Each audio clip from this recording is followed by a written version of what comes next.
How's it going, everybody? This is Go Green PM, and I'd like to say thanks to all the new subscribers. I noticed there's just been a lot lately. I'm getting at least 5 a day, and that's really exciting for me. And I really do appreciate everybody coming to my channel and checking out my videos and clicking that thumbs up button too. That really helps. It just makes me know that you appreciate the videos, and I've had a couple of my friends on Super Bowl day tell me that I'm a little monotoned in my videos and I should try to pep it up a little bit. Yeah, I'm talking Phil and Cal, but I'm gonna try. I just wanted to make, in my videos I try to speak clearly so people can understand what I'm saying. So if I ever seem like I'm not enjoying what I'm doing, that's not the case. I absolutely love making these videos. So today's video is going to be, I bought this gun case. Let's see if you can see that. Yeah, you can see that now. So it's a stack-on gun case. It's an 8 gun. It will fit up. It's got a shelf. Yeah, so I'm going to take you through the steps of setting it all up. And, back that up there. And we're going to do that right now. So I'm going to get everything pulled out and we'll be right back. Okay, so when you open up the box, this is what you get. This is how it's packaged. The quickest way I found to get it out of the box, open up the one side and kind of give it a little shove and it will slide itself out, and then just kind of pull it away like that, because it does weigh 50 pounds. So now what we're going to do is I'm going to separate all the pieces out, because obviously you got a bottom and a top and some really cool packing stuff there. Never seen that one before. Unless you get your lock. That's going to be your main lock for your door.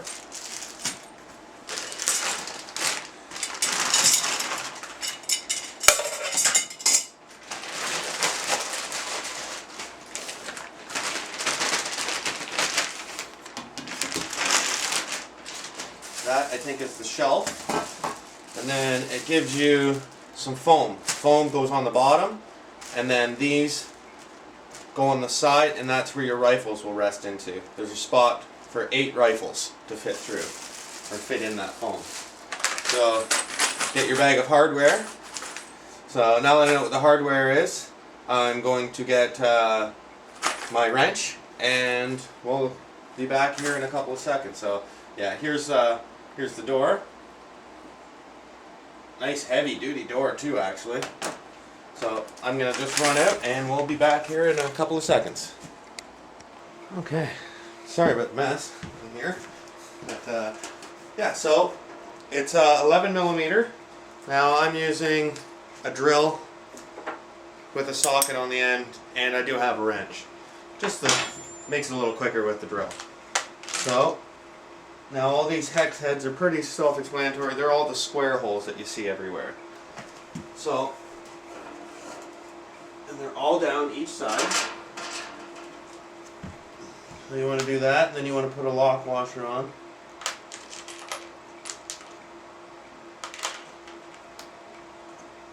Grab a lock washer.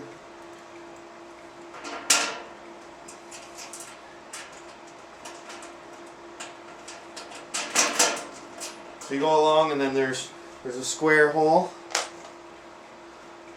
So these screws or bolts will fit right in and on that square. It's hard to see, but they're squared on the top, so they'll fit in these square holes. So they're all down each side.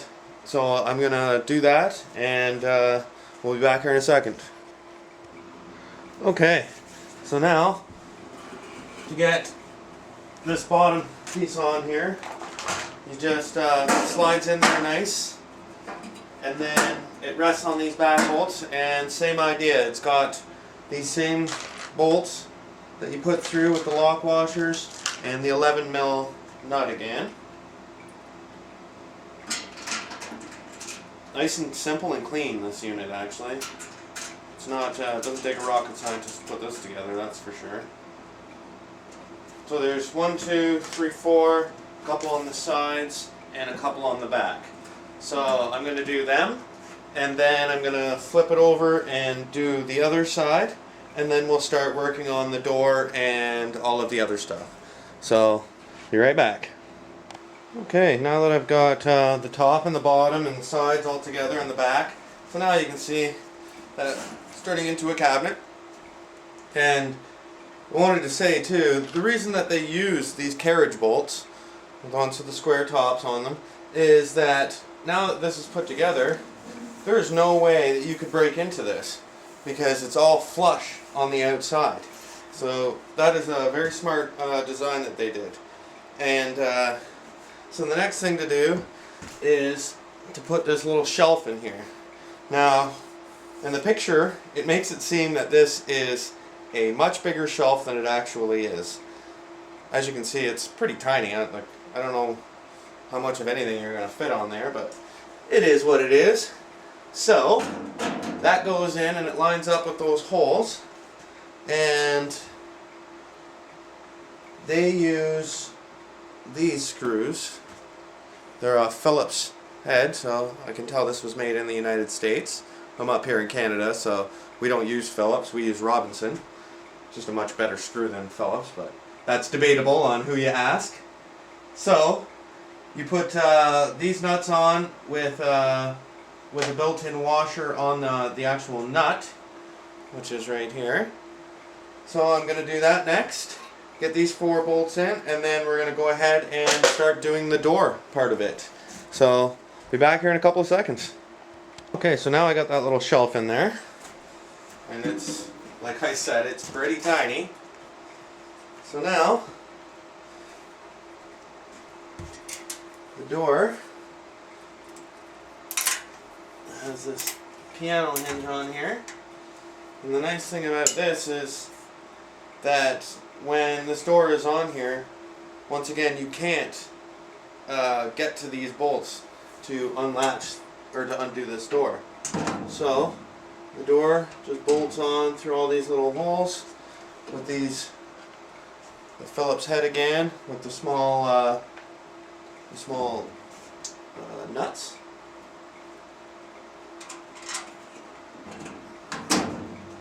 Now the nice thing about these nuts is they have some teeth on them. I'll show you here in a second. Hopefully you can see this. There. But right on here there's teeth kind of all the way around here. So when you tighten it down with a screw, you don't necessarily have to have a wrench on this side because it will keep itself tight. So I will do all this and then we'll be back. Okay, so now that I have, oh, I just bumped the camera. Sorry about that. Now we're going to get to the lock part now that the door is on. And so it comes with this little lock, and then there's this little collar that goes over. So you put that on, and you slide that through. You can only go through the door one way. There we go. Just like so. And then you put this little washer on here. And then this gigantic nut.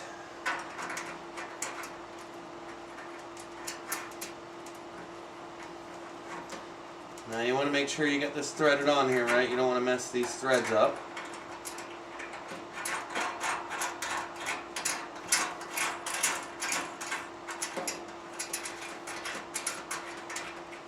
You just tighten that down. I've got a pair of pliers here just to give her a little snug. Now you don't have to go crazy with this. This is brass and you'll strip it in no time. So the next part is to put the actual locking mechanism on, and that's what this fancy looking part is. So when it goes on, one will slide through. Let me see what you can see here now. I'm going to move you back here. And yep.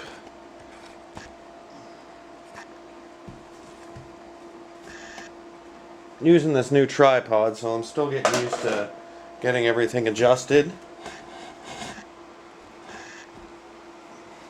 and not getting you all crooked, so everything looks all funny. There we go. And so yeah, right there we go. Right here there is a slot. There's one here on the top and there's one there on the bottom. These slide through there. Okay, sorry about that. My camera died, of course. So finish this up now. So if this goes like whoop, stepping on stuff. So one will slide through the top there and one will slide through the bottom there. So, and you want, it's C-shaped and you want the open part to face out.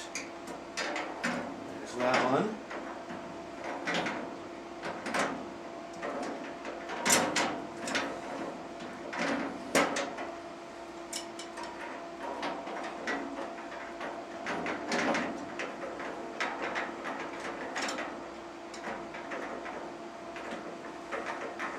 You get it on like so, and then there is a nut that goes on there. I'll make sure I got this right. The hole is off-centered, I think. I do have it in backwards. Oh well, let's take that out. Flip it over. This here.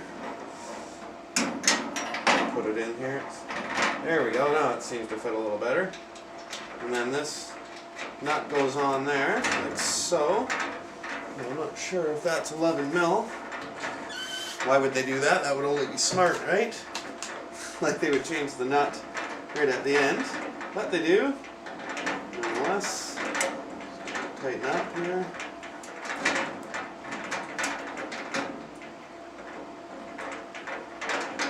Now this is a nylon type aircraft nut, so it won't ever come loose. I imagine.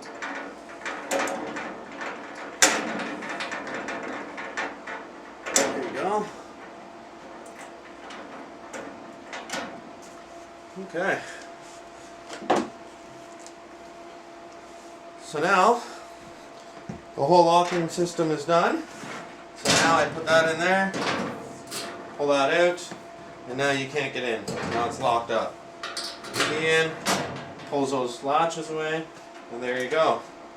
So now the last step is to put this foam in, but I want to get my my shotgun and my 22 in here to get a height for the barrels, and like I can put in this bottom piece, which I will. But yeah, that's only a 2-second job. Get that in there, and now it's ready to go up into my bedroom where I keep my guns. And there you go. That is about, I don't know, I'd say an hour to do that. And you know, I would put it on like beginner level, like it's not a difficult cabinet to make, but as you can see, nice looking cabinet, and it can fit up to 8 rifles or other guns for that matter. It can fit probably a lot more handguns obviously, but I don't have my my restricted, and nor do I really think I need it. So I will only be storing my rifles in here and my shotgun. So it does come with all of the hardware to bolt it right to your floor, so that if somebody tried to steal it and realized they couldn't get in the cabinet and they tried to take the whole cabinet, they wouldn't be able to move it because it would be bolted to the floor. I'm not going to go to that extreme. Nobody's going to be coming in my house. I have a very big dog, so not worried about that. I just want it safe because of my kids. I don't want them to have any access to it. And I bought all matching trigger locks today for them all too, so that I don't have all different keys. It's just easier this way. So I will be doing another video here the next day or so. I'll get it up, and it'll be on my new Remington 870 12 gauge that I got, and some ammo and some other stuff that I've got. So thanks again to all the new subscribers and all the old subscribers, and don't forget to click the thumbs up on the video there underneath. and click the subscribe button if you're not a subscriber already. So thanks again for watching, and hopefully you enjoy your new stack-on gun cabinet. Thanks for joining. Have a good day.